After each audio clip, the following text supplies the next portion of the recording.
You're already married, aren't you? Going back to your parents' house is just too soft. If you go back, don't ever come back to this house again. Kanae yells this as she blocks my path after hearing that my dad got injured and I was planning to go back home. I just nodded silently. Understood. I won't come back, so I'll go home to my parents. My name is Jessie. Louis, my husband, and I have been together since middle school, and we ended up marrying each other. We've only had eyes for each other since our first love.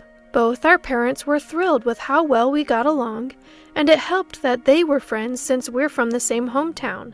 The reason we moved into Louis' family's house after getting married was because they had a spacious home with extra rooms.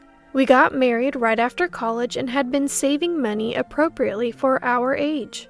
But both sets of parents told us it would be fine to live together until we saved up some more money. So we ended up living in Louis' family home where a room was waiting for us. Both Louis and I were exhausted from adjusting to our new lives when we started our first jobs.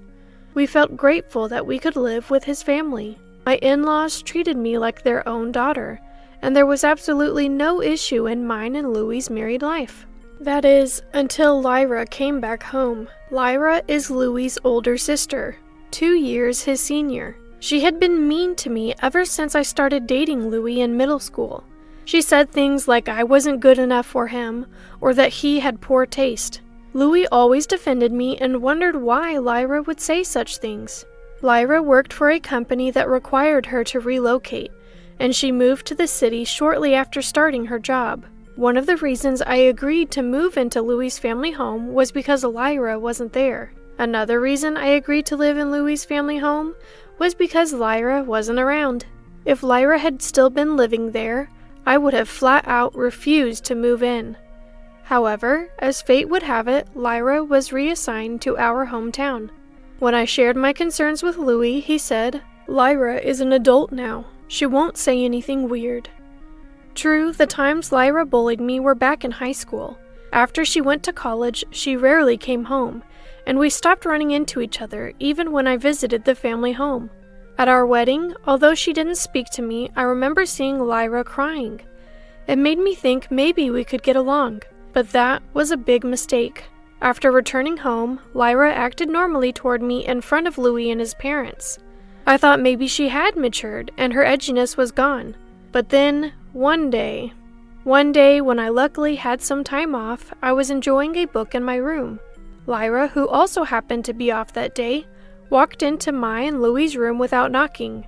"Hey, how long are you gonna laze around? Could you hurry up and make some food? I'm hungry." Lyra wore a look she'd never show in front of Louis or his parents.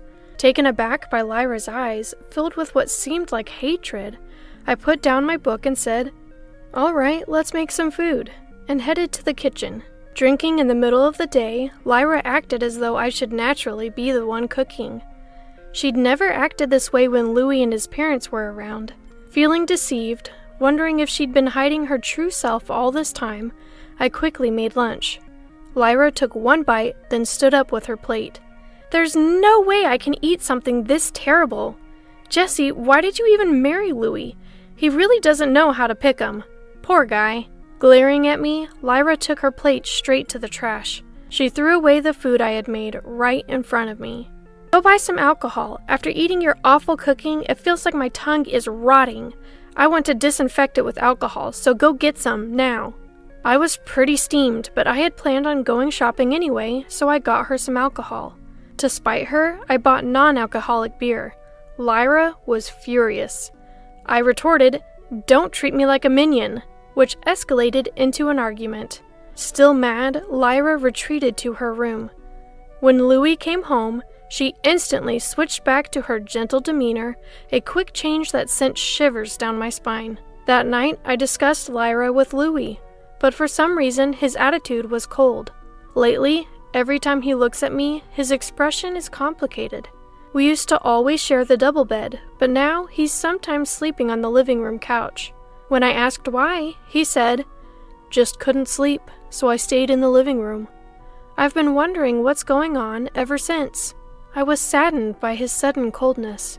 When Louis said, "Instead of blaming Lyra, don't you think you have some things to reflect on yourself?" I couldn't help but tear up. Since middle school, Louis has always been kind to me, and yet I've been troubled lately by his sudden coldness. Being mistreated by Lyra, and now feeling this coldness from Louis, felt like salt being rubbed into an emotional wound. I couldn't help but cry. Louis looked surprised, but he didn't comfort me. Seeming perplexed, he paced around for a bit before sitting down next to me, who was sitting on the bed with a determined look on his face. "There's something I've been meaning to ask, but haven't." "What is it? Are you having an affair?" I was so surprised by the sudden mention of affair that my tears stopped. I swear my heart has never strayed from Louis. Shaking my head, I say, "No, I'm not. Why would you ask something like that?" Louis then shows me a picture on his phone. The picture shows me talking to a man who has his hand on my shoulder. Both the man and I are smiling, but this is by no means a photo of infidelity. "You're mistaken. Look closely. Yeah, he's put on some weight, but that's Andy, our classmate. Don't you remember him? He was on the baseball team. This was taken when we bumped into each other after so long, and he said, 'You look well,' and patted my shoulder." Louis zooms in on the photo and says, "Really? Andy?" with a skeptical look. Frowning and looking closely at the man's face, Louis asks, "Is that really Andy? Andy is getting married soon. There's no way I'd have an affair. Why would you even suspect that?" "Well, Lyra sent me this picture saying you were cheating. She also said she saw you coming home late with Andy recently. And then she sent me this photo." "Why would you believe Lyra over me? Is that why you've been cold to me?" "Sorry, you have been coming home late and I was worried. I've become a senior at work too, so sometimes I come home late because I'm teaching my colleagues." "I see. Oh, thank goodness. I'm really sorry." Louis breathes a sigh of relief. Slightly tapping his back as a little payback for doubting me, I say, "Geez." Louis says, "Sorry," and apologizes again. From then on, Louis changed his attitude and started treating me kindly like he used to. It was good to get back to being a loving couple, but my distrust towards Lyra increased. I became convinced that Lyra wanted to kick me out of this home for some reason, so I started wondering how to expose her true colors in front of my in-laws. On another day when Lyra and I both had time off, Lyra came and demanded that I make lunch like she used to.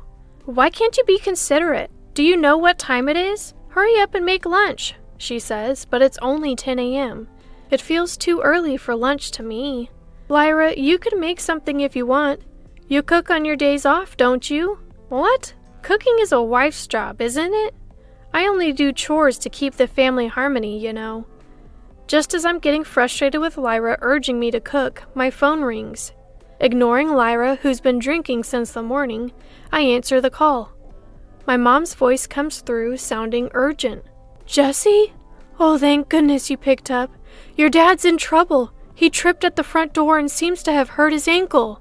I can tell from my mom's voice she's really flustered, and I sense this is an emergency for my parents. "I'm coming right now, just wait," I say as I hang up the phone and start to get ready. Lyra, who told me to cook, now looks annoyed as she sees me getting ready to go out and says, "What are you doing?" "It looks like my dad got injured, so I'm going to my parents' house." "What? You're married now, aren't you? Going back to your parents' house is too lenient. If you're going home, don't bother coming back here." I couldn't take it anymore, standing in front of Lyra who was blocking my way out. Why do I have to deal with this kind of spiteful attitude? I was absolutely fed up with being treated so unfairly by Lyra. "Fine, I won't come back. I'll go to my parents' house," I state calmly, and Lyra steps aside with a pleased expression. "Don't ever come back!" Lyra cheerfully sees me off at the door, her alcohol stench unbearable. Rushing back home, I found my dad's ankle was severely bruised. Mom was visibly panicked, so I drove him to the hospital where they confirmed it was a severe sprain. Due to the condition, my dad had no choice but to use crutches, so I decided to stay with my parents for a while. I thought this was a good opportunity, especially since Lyra had told me not to come back. I informed Louie and my in-laws over the phone about my dad's injury and my strained relationship with Lyra, letting them know that I'd be staying at my parents' home for a while. My in-laws said they would talk some sense into Lyra. Louie then said, "Well, I'll come live at your family's home too." My parents get along well with Louie, so they were pleased, albeit a bit apologetic for the inconvenience. I received a text from Lyra saying, "Why would you tell my parents? Aren't you embarrassed to tattle like a child?" I just read it and ignored it. It seems Louie got a text from Lyra saying, "Aren't you coming back? Living at Jesse's family home must be tough." Louie responded, "I'll go where Jesse is," and we didn't hear from Lyra after that. My dad's recovery was slower than expected. He spent about 3 months on crutches and in a wheelchair. My dad seemed both grateful and happy for Louie's various help around the house. Just when I was feeling grateful for being married to Louie, Lyra sent a shocking message my way.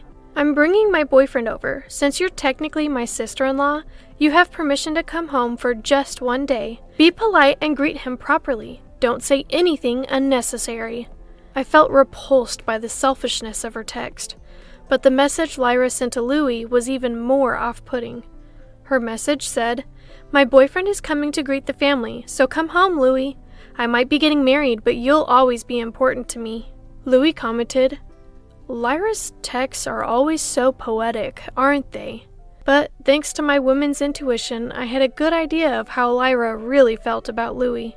To protect Louie and our marriage, I decided to turn this meeting into a stage for my revenge, regardless of how Lyra's boyfriend might feel. After being allowed to return to my in-laws' house after a long time, I received multiple apologies from them. They told me Lyra was going to pick up her boyfriend and that they'd make sure she apologized to me afterwards. "Oh, it's fine as long as Lyra stops being malicious. That's all I really want," I replied with a genuine smile. Plus, I'm sure that after my revenge, Lyra won't dare to be nasty to me anymore. The man Lyra brought with her seemed serious enough, but what shocked Louie and my in-laws the most was how much he looked like Louie. From the aura to the facial features, they were identical, leaving my in-laws exchanging surprised glances. It was clear that Lyra's boyfriend also noticed the resemblance. As he stood there in surprise, Lyra cheerfully said, "Come on in, come on in." Louie whispered to me, "Isn't that guy way too similar to me?" "I told you so, didn't I?" was my reply. I had let Louie know beforehand that I was planning some revenge. Louie had told me I didn't have to go that far, but when I explained my reasons, he seemed torn between believing me or not. However, after seeing the guy's face, Louie seemed to finally understand why I felt the need for revenge. Though the awkward expression on Louie's face showed his mixed feelings, my resolve to make Lyra learn her lesson the hard way was reaffirmed. "My name is Jackson. I'm considering marriage with Lyra. Nice to meet you all." My in-laws welcomed Jackson's polite introduction with smiles. Lyra seemed really happy and started downing drinks like there's no tomorrow. Jackson, who had seemed a little tense, started to relax more, thanks to my in-laws' warm demeanor. As we all were engaged in light conversation, a tipsy Lyra rested her head on Louie's shoulder, not Jackson's. "Ah, this is fun. Louie, you must be feeling lonely, huh, knowing that I'm getting married?" "No, not at all. You know, Jackson here looks just like Louie. That's why I thought about getting married." The resemblance between Jackson's face and Louie's had been the elephant in the room, something nobody had mentioned until now. But Lyra, probably due to being intoxicated, not only brought it up but also revealed that it was her reason for considering marriage. The atmosphere changes immediately as Lyra's words turn my in-laws' faces pale. Lyra, realizing she may have said too much, tries to laugh it off. "Just kidding!" But I didn't let this opportunity slip away. "Lyra, you can't be serious." Before my father-in-law can say anything more, I interrupt. I can't bear to let this sad tale come from my in-laws' mouths. And more importantly, I need Lyra to realize that Louie is my husband, not just a family friend. "Jackson, did you know?" I hate to spill family secrets, but Lyra and Louie are not actually blood related. My in-laws had children from previous marriages and then got remarried. "What?" He looks at Lyra in surprise. Lyra quickly puts distance between herself and Louie and glares at me. Undeterred, I take out my phone and place it on the table. I've had my suspicions for a while. Lyra has been treating me poorly, and I've wondered why. As I say this, I press the play button on the voice recorder app on my phone. What flows out are the sounds of Lyra berating me. The recording is filled with Lyra's desperate voice saying things like, "Break up with Louie," and "Leave this house." Realizing the gravity of the situation, my in-laws utter in despair, "This can't be." But I turn to Lyra, who is now biting her lip and pale as a ghost, and give her a smile. "Lyra, you've had feelings for Louie for a long time, haven't you? That's why you've been trying to drive me away." "No, that's not it. Louie is my precious younger brother." "Then why did you plan to marry Jackson because he looks like Louie?" "Well, that's..." "Jackson, you told me that you met Lyra in a bar, right? What was that encounter like?" Caught off guard by the sudden question, Jackson replies with a trembling voice, "We met while I was drinking at a bar. She told me she liked my face. That's how it all started." My mother-in-law lets out a sorrowful, "Oh," and starts to cry, while my father-in-law looks at Lyra with a serious expression. Lyra's biological father, my father-in-law, finally broke his silence. "Lyra, did you have feelings for Louie?" The heartfelt greeting I had prepared for Lyra's future husband was because I'd realized she had her sights set on Louie. Although Lyra herself never admitted it, her behavior over time made it increasingly obvious that she saw Louie not just as a brother, but as a man. While I had hoped it wasn't true, I grew more and more certain that their relationship was more than sibling affection. Suddenly, Lyra bursts into tears and buries her face in the table. "I couldn't help it. I've loved him ever since our parents got married when I was in elementary school, and I met Louie. There are stories like this in girls' comics, you know, where the parents remarry and their children start dating. I had always dreamed that would happen with Louie and me, and then you came along and stole him." Jackson, listening to Lyra's tearful outburst, starts to complain of a headache and says he's leaving. Lyra clung to Jackson, but her father intervened, saying he'd go apologize to Jackson later. Lyra was clearly distraught, crying uncontrollably, but neither Louie nor I could do anything to console her. "Lyra, I've always seen you as a real sister, but that's all it's ever been." With those words, Louie addressed Lyra, who was sobbing uncontrollably. For a moment, her cries quieted down, but then she burst into loud, childlike sobs again. I felt some pity, but it didn't change the fact that Lyra had been mean to me. Relieved that I had gotten my revenge, and that Lyra would no longer be pursuing Louie, we left for my parents' home. Later, we learned that Lyra had been diagnosed with alcohol dependency at the hospital. She was also found to be mentally unstable and had taken time off work to isolate herself. After talking it over with my in-laws, Louie and I finally decided to move out and start our life together.